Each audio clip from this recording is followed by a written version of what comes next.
Dans cette partie du cours, nous allons utiliser plusieurs espaces fonctionnels. Le premier, en fait, s'appelle l'espace des fonctions L2 sur le domaine oméga. Cet espace, c'est l'espace des fonctions à carré sommable.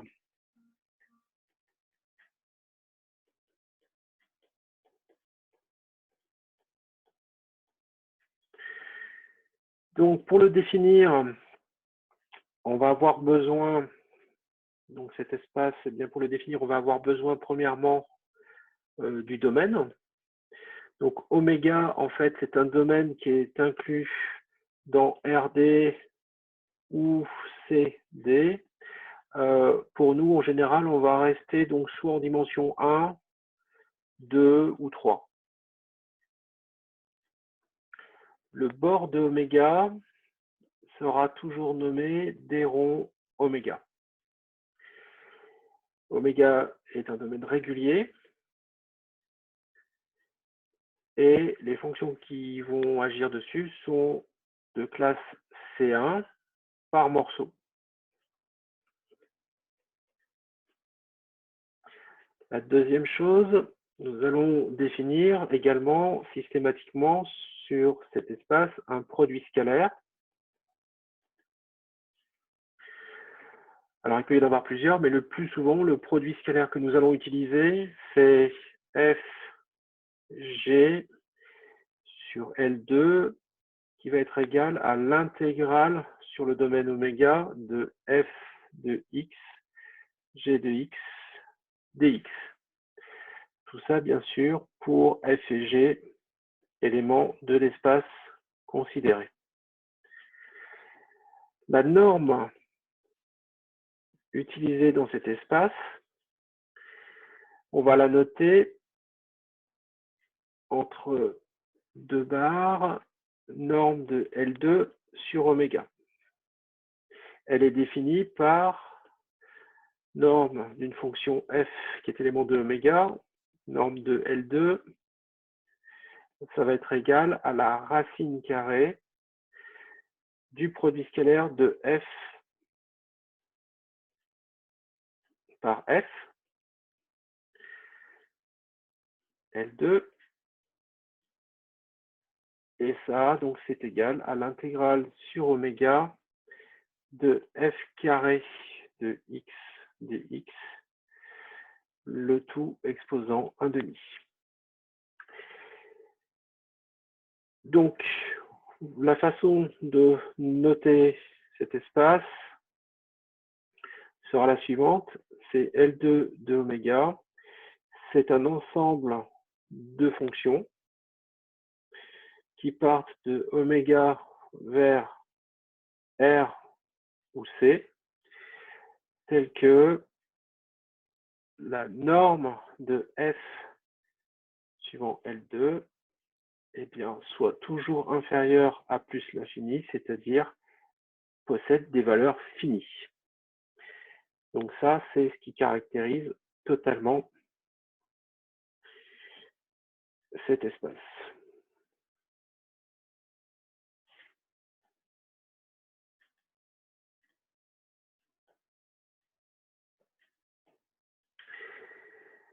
Alors, petit complément.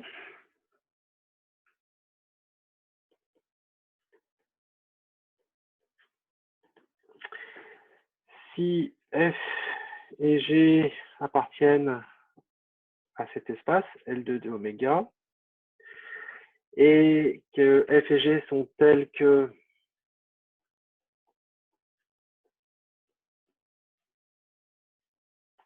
l'intégrale sur oméga du module de fx moins g de x dx égale 0, alors on considère que f et g sont presque égales partout.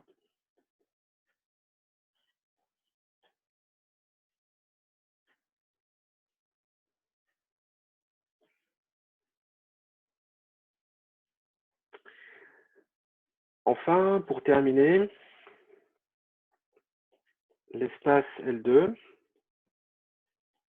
sur oméga, cet espace de fonctions muni du produit scalaire présenté ci-dessus,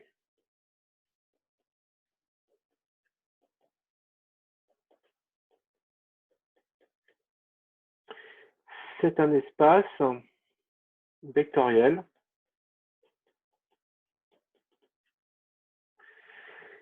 normé et complet. Et donc ça, c'est ce qu'on appelle un espace de Hilbert.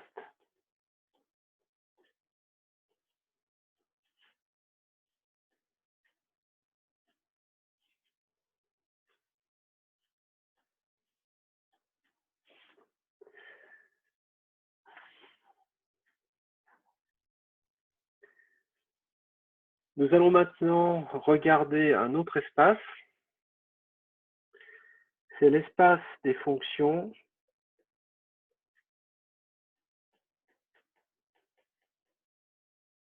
notées grand D de R.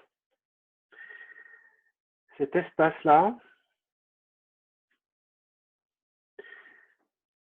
c'est un espace des fonctions continuellement infinies sur R, dites à support compact.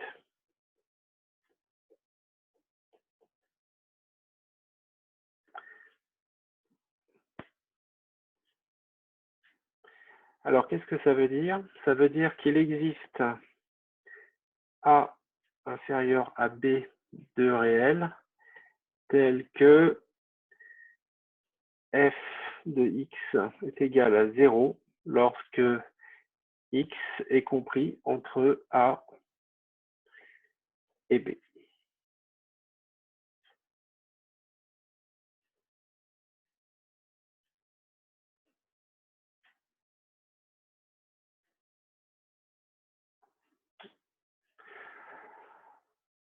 C'est l'inverse, c'est en fait, il est égal à 0 lorsque x n'est pas compris entre A et B. Alors, un petit exemple, vous pouvez avoir donc f de x comme ça. Là, vous avez x. Et donc, voici ma fonction qui est donc nulle jusqu'à la valeur A, qui peut reprendre, voilà, et qui devient nulle une fois que j'ai dépassé la valeur B. Donc ici, j'ai A, ici, j'ai B. Un exemple, deuxième exemple, par exemple, cette fonction Gn de t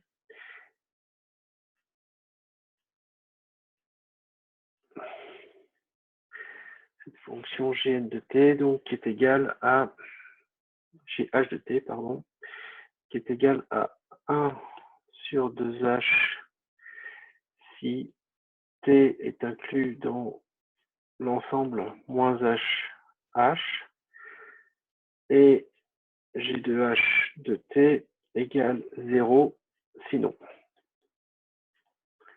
Donc là encore, on a une fonction qui donc est dite à support compact.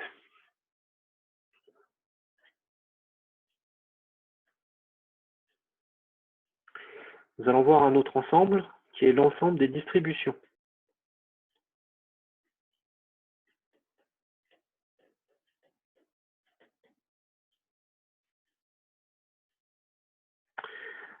Donc une distribution, en fait, c'est une fonction. C'est plutôt une fonction étendue.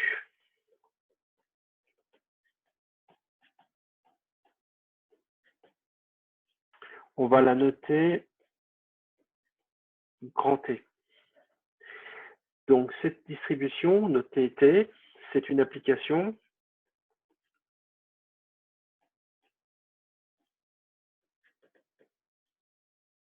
qui va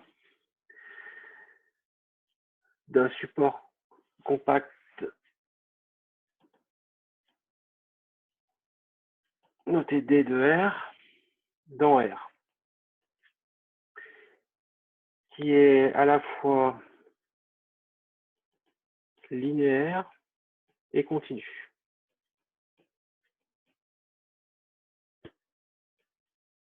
L'application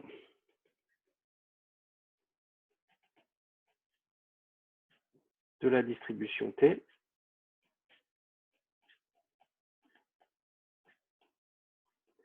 à la fonction phi, qui elle aussi fait partie du domaine compact, est noté produit scalaire de T phi.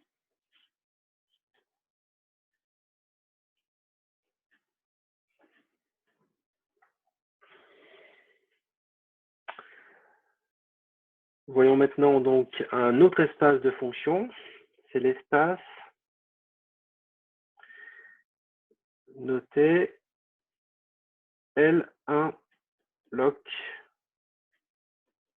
de R. Ça, c'est l'espace des fonctions localement intégrables.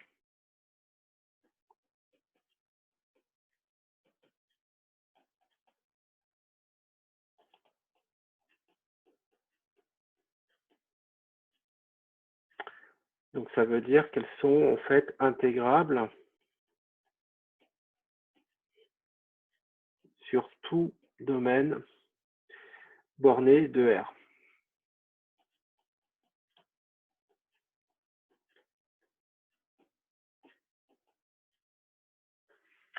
Alors, il faut remarquer que toute fonction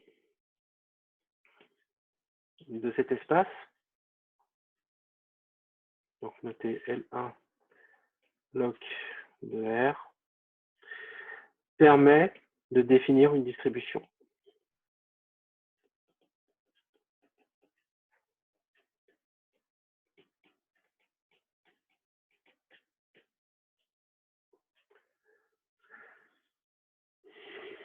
Exemple, soit F élément de L1 log de R, et on va noter TF, la distribution associée.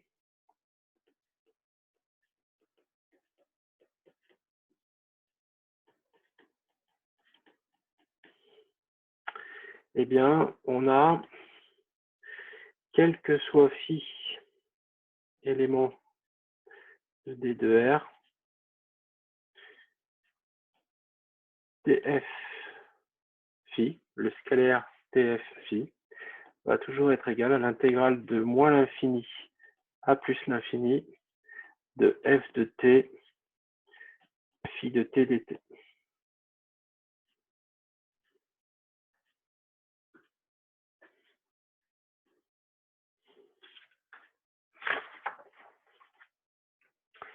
Venons-en maintenant aux espaces de Sobolev. Donc, l'espace de Sobolev H1 de oméga.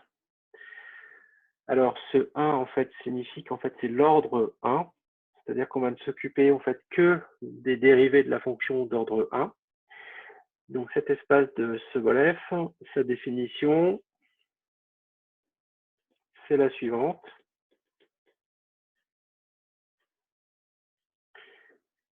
H1 de oméga, c'est l'ensemble des fonctions V éléments de L2, donc un carré sommable, tels que les dérivés au sens des distributions, les dérivés partiels au sens des distributions, soient aussi éléments, en fait, des fonctions à carré sommable, donc des éléments de L2. Et ça, c'est quel que soit I égale 1 à D, D étant la dimension de l'espace.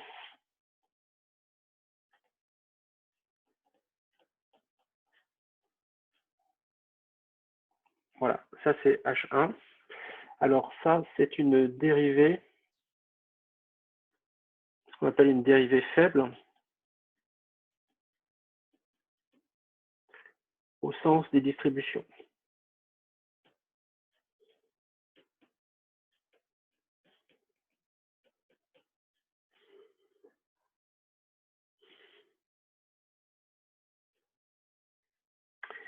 Le produit scalaire de cet espace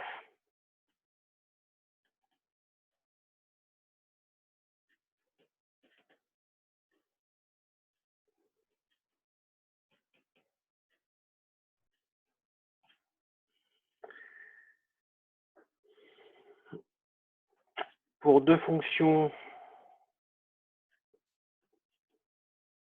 f et g, on va avoir le produit scalaire de f par g. Alors on va l'appeler H1 pour dire que c'est le produit scalaire de H1. On peut même rajouter que c'est H1 de oméga. C'est l'intégrale sur le domaine oméga de f de x g de x dx plus, c'est ce qui fait la différence avec l'autre produit scalaire donc de L2, oméga du gradient de f une fois contracté avec le gradient de g dx. Donc ça, c'est ce qui fait la particularité de cet espace, c'est son produit scalaire, effectivement, qui fait intervenir également ses dérivés au sens faible, au sens des distributions. La norme de cet espace sera notée comme ceci et définie par norme de F1 sur H1 de oméga, c'est la racine carrée de F scalaire F en utilisant bien sûr le produit scalaire de H1 sur oméga. Ça sera donc aussi égal à la norme de l'intégrale sur oméga, à l'intégrale sur oméga de la norme de F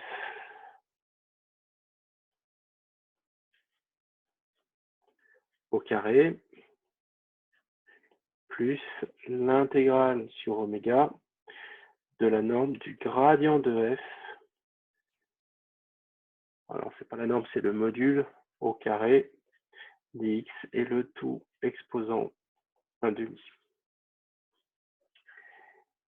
Alors il est à remarquer que cet espace de fonction H1 de oméga muni de ce produit scalaire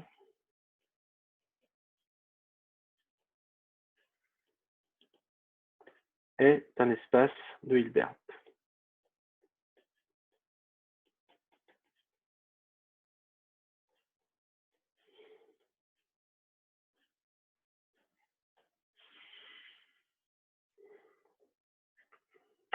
Le prochain espace en fait qu'on va regarder, c'est ce qu'on appelle l'espace de Sobolev. Sobolev. Et on va le noter H1 0 de oméga. Alors dans vos TD, il est souvent noté, ou dans votre cours, il est noté V0.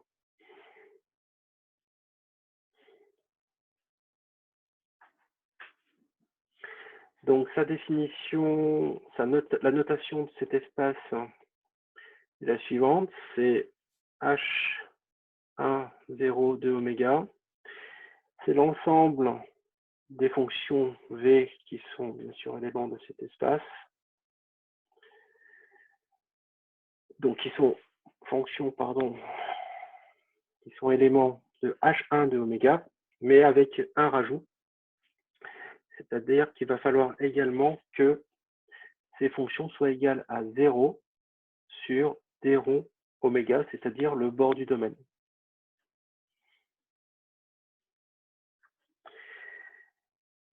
C'est un espace de Hilbert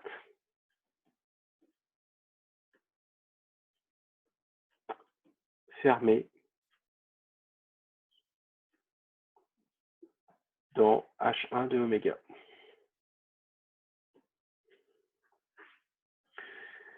Alors, pour cet espace, on va pouvoir avoir plusieurs normes. Alors, la première, c'est ce qu'on appelle une semi-norme, qui va valoir, quelle que soit la fonction V appartenant à cet espace, V de H1, 0 de oméga, qui est égal à l'intégrale sur le domaine oméga du gradient de cette fonction au carré. Ensuite, on en prend la racine carrée. On va pouvoir également définir ce qu'on appelle l'inégalité de Poincaré.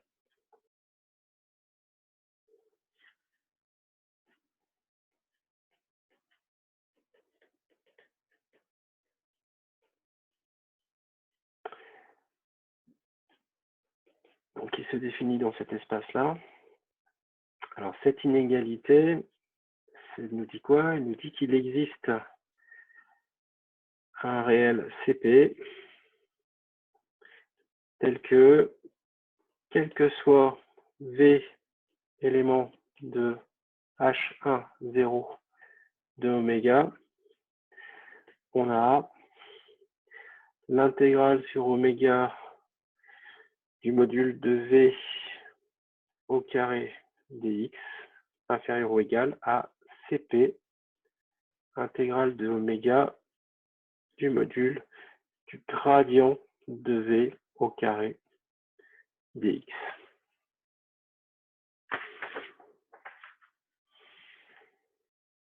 Alors, ce qu'on va définir maintenant, c'est un ensemble, ce n'est plus un espace vectoriel, un ensemble qu'on va nommer K.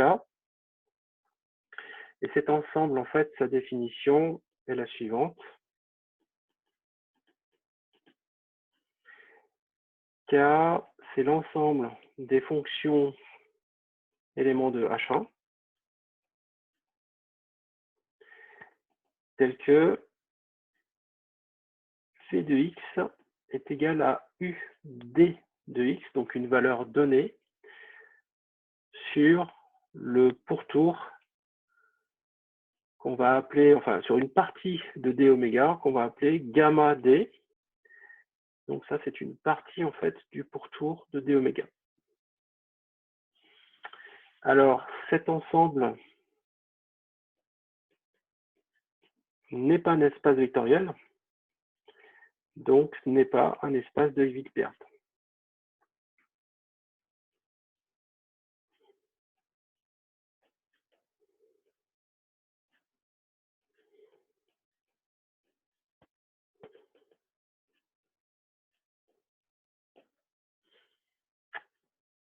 Alors, par exemple, on peut le voir assez facilement. Imaginons V1, V2 qui appartiennent en fait à K.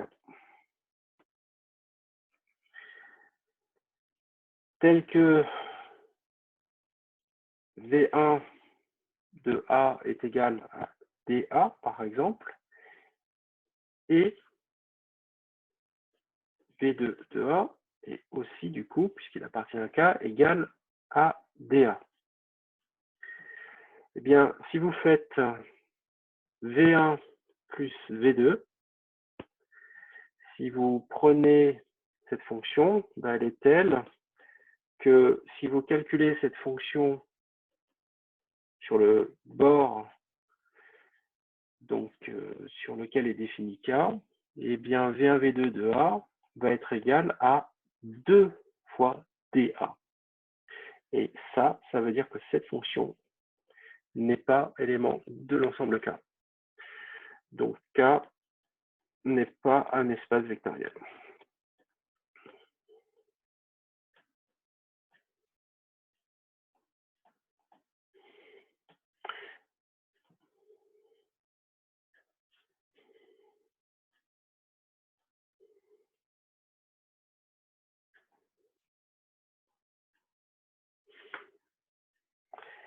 Alors pour terminer cette partie, un petit résumé.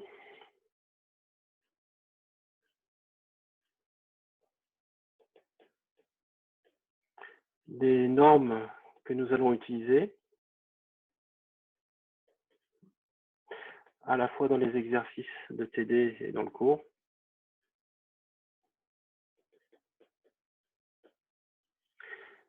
Alors, celle-ci, c'est ce qu'on appelle la norme 2, c'est la norme euclidienne.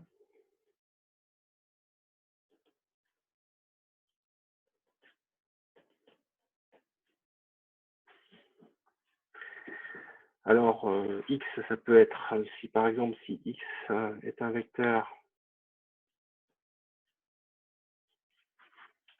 eh bien à ce moment-là, vous reconnaîtrez la définition de la norme qui est la racine carrée de xi, xi.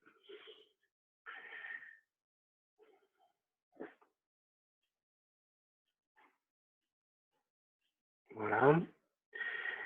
Si x est un tenseur d'ordre 2, cette norme eh bien, est égale à la racine carrée de x doublement contractée à x, et ça c'est ce qu'on appelle en fait la norme de Frobenius.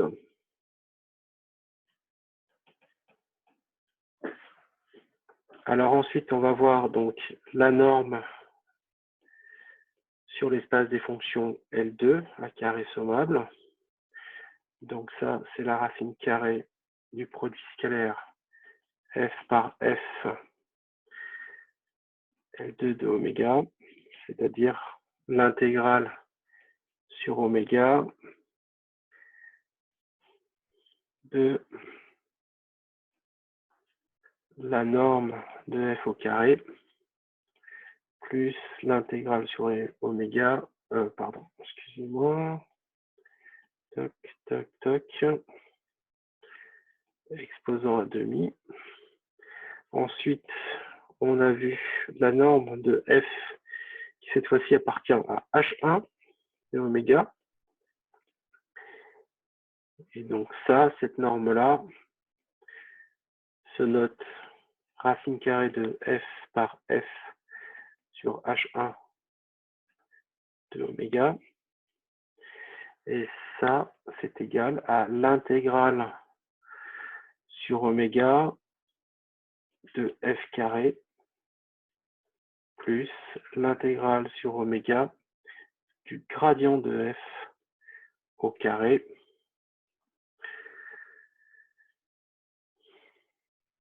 j'ai oublié le petit dx ici, et je l'avais oublié là aussi, le tout exposant 1/2.